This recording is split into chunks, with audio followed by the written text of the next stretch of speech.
Olá, alunos, vamos dar continuidade à nossa sequência de resoluções de exercício, agora com uma questão de magnetismo, certo? De 2020. Na realidade, nesse assunto tem magnetismo e circuito elétrico, dois assuntos que caem todo ano, certo? Aí acabou esses assuntos caindo juntos na mesma questão. Então fique atento, certo? A essa resolução que é um problema muito importante, certo? E muito útil que irá com certeza ajudar você na prova agora de 2022. Mas vamos logo depois da nossa vinheta.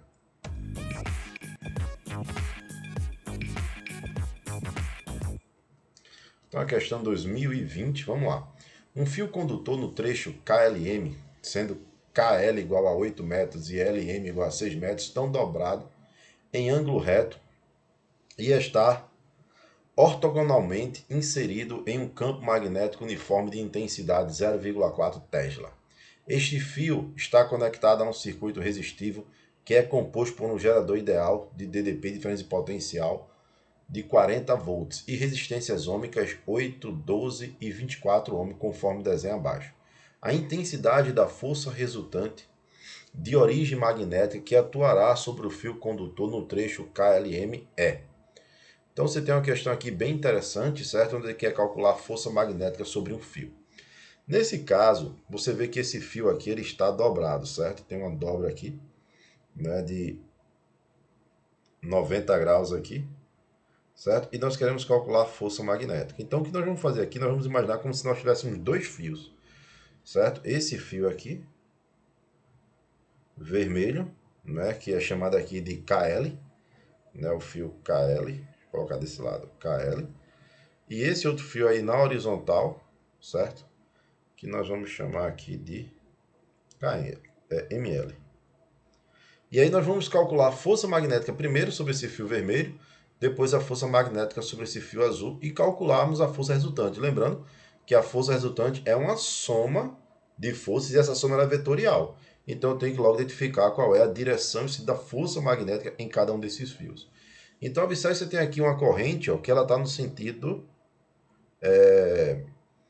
horário, né? Lembra que a corrente ela vai sair aqui no gerador, ela vai do menor potencial para o maior potencial. Então ela ganha energia aqui e faz esse ciclo aqui. Então você tem uma corrente aqui nesse sentido I. Então quando você tem aqui uma corrente para baixo, certo? E você tem o campo magnético saindo, então você vai ter que usar a ré da mão direita. Então lembra aqui, ó, de novo, certo?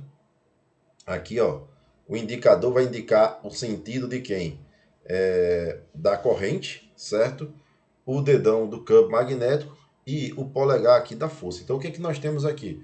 Nós temos uma corrente para baixo e nós temos o campo magnético entrando. Né? Ficou difícil aqui para o campo. Cadê a câmera aqui? O campo magnético está entrando, certo? Então se o campo magnético está entrando, o B aqui entrando, certo? A corrente para baixo, então a força magnética aqui está para fora, certo? Então você tem uma força magnética aqui para fora. Não é isso? Corrente para baixo, entrando, então força magnética para baixo, porque para levantar a mão fica difícil. E aqui nós temos agora, no fio de baixo aqui, você tem uma corrente aqui para... aqui ficou mais fácil, né? Porque para levantar aqui a mão, certo? Você tem aqui, ó, a corrente, ela tá para a esquerda aqui, o campo magnético entrando, então a força magnética está para baixo. Você tem uma força magnética aqui para baixo, certo? Então observe que a força magnética aqui, elas são perpendiculares. Então vou colocar a força magnética aqui em KL e a força magnética aqui em ML. Então quer dizer que se eu quero calcular a força resultante aqui, eu vou ter que usar Pitágoras. Tudo bem? Então o primeiro passo seria calcularmos aqui cada uma dessas forças. Então vamos calcular aqui então a força magnética no fio aqui KL. Lembra que a força magnética é bio-seno θ, né? Então a força magnética aqui, certo? Ela vai ser dada por essa equação. Só que tem um detalhe antes. Calma, calma, jovem gafanhoto. O campo magnético foi dado. Cadê? Tá aqui, ó. O campo magnético foi dado 0,4 Tesla. O comprimento também foi dado aqui 8 metros, mas eu não sei quem é a corrente aqui. Então eu tenho que analisar a corrente aqui primeiro. Então vamos ter que ter um calma aqui para analisar a corrente. Veja só. Para analisarmos essa corrente aqui, a gente tem que parar para entender esse circuito aqui, né? Como é o comportamento desses resistores aqui. como você tem aqui esses fios aqui, que a princípio a gente poderia imaginar, esse resistor aqui ele está em curto-circuito. Então, para você não cometer erro, é que eu vou lhe dar uma dica, certo? Você vai fazer aqui uma análise de potencial. Ó. Se eu chamar esse potencial aqui maior aqui desse gerador aqui de A, então esse ponto aqui tem potencial A. Por que é o mesmo potencial, professor? Porque aqui não tem perda de energia. Você tem um fio aqui, a gente chama de fio ideal. Aqui também é um potencial A. Aqui também é um potencial A. Aqui também é A. Aqui também é A. E aqui também vai ser potencial A. Certo? Então aqui eu não posso dizer que é A porque tem um resistor aqui. Como aqui também não posso dizer que é A porque tem um resistor. Se eu chamar esse potencial aqui, que é o mais baixo de B, aqui vai ser B também, certo? Aqui vai ser B. Por quê, professor? Porque daqui para cá sou um condutor ideal, então não tem perda de energia, certo? Aqui é B, aqui é B, e aqui é B, e aqui também é B. Então observe que se você olhar aqui para cada um desses resistores, eles se encontram entre os potenciais A e B. Então esse circuito aqui é um circuito, certo? Que eu posso representar dessa forma aqui, ó. 3 resistores ligados em paralelo.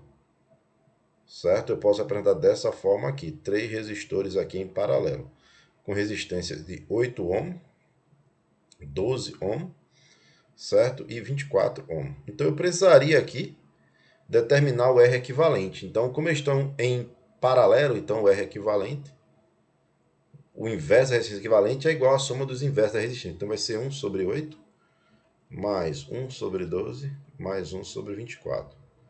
Então 1 sobre R equivalente vai ser, para somar aqui, o mínimo é 24, não é isso? 24 por 8 dá 3, 3 vezes 1, 3. 24 por 12 dá 2, 2 vezes 1, 2. 24 por 24 dá 1, 1 vezes 1 dá 1. Então 1 sobre o R equivalente vai ser igual a 6 sobre 24. Então isso quer dizer que o R equivalente vai ser 24 sobre 6.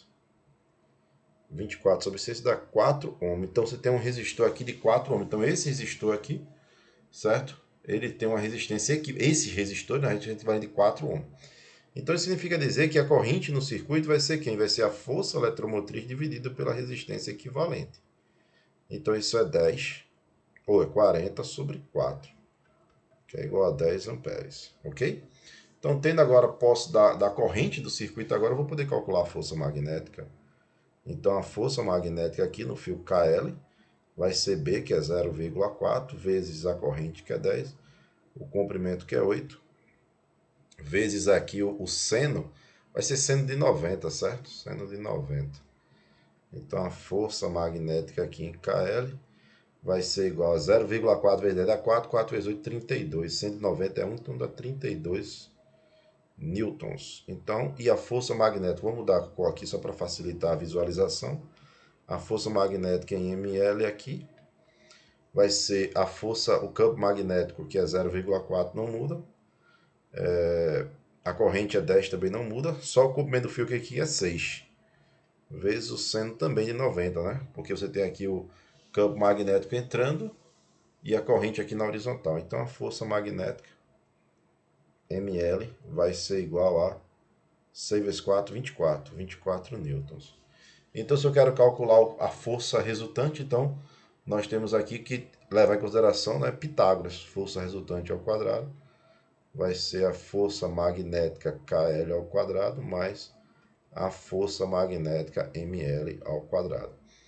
Então, a força resultante aqui ao quadrado vai ser 32 ao quadrado mais 24 ao quadrado, ok? Então, a força resultante vai ser igual. Ó, daria um trabalho a gente fazer essa conta aqui, certo? Estou sem calculadora aqui também, então vou dizer o seguinte, ó. 32 é a mesma coisa que 8 vezes 4. Então, é 8 vezes 4 ao quadrado mais 24 é 6 vezes 4. Então, vai ficar 6 vezes 4 ao quadrado. Então, a força resultante ao quadrado vai ser igual a... Todos dois aqui tem 4 ao quadrado. Então, vamos botar 4 ao quadrado em evidência. Aqui vai ficar 8 ao quadrado mais 6 ao quadrado. Vocês entenderam o que eu fiz aqui, certo? Raiz, né? Só coloquei o 4 ao quadrado em evidência, certo? Veja que 4 ao quadrado vezes 8 ao quadrado, certo? Que esse termo que está aqui, 8 ao quadrado vezes 4 ao quadrado. Então, a força resultante... Aqui não vai ter mais ao quadrado não, que eu passei a raiz para lá, né? A raiz quadrada aqui de 4 ao quadrado é 4. Né? Eu posso cortar essa raiz com esse 2 daqui, então fica 4. E aqui continua na raiz, fica raiz de 64 mais 300 dá 100, raiz de 100. Certo? Eu não poderia aqui querer cortar esse 2 com a raiz daqui não, porque aqui é uma soma, certo? Eu não posso fazer isso não. Então a força vai ser 4 vezes 10, ou seja, 40 newtons. Então a força resultante aqui, ó, letra B, é de 40 newtons. Então essa questão aqui, certo, de 2020, foi uma questão bem legal, certo? Bem interessante, porque aí envolveu o circuito elétrico, né, associação de resistores mais força magnética, ok? Espero que tenham gostado. Até o próximo vídeo.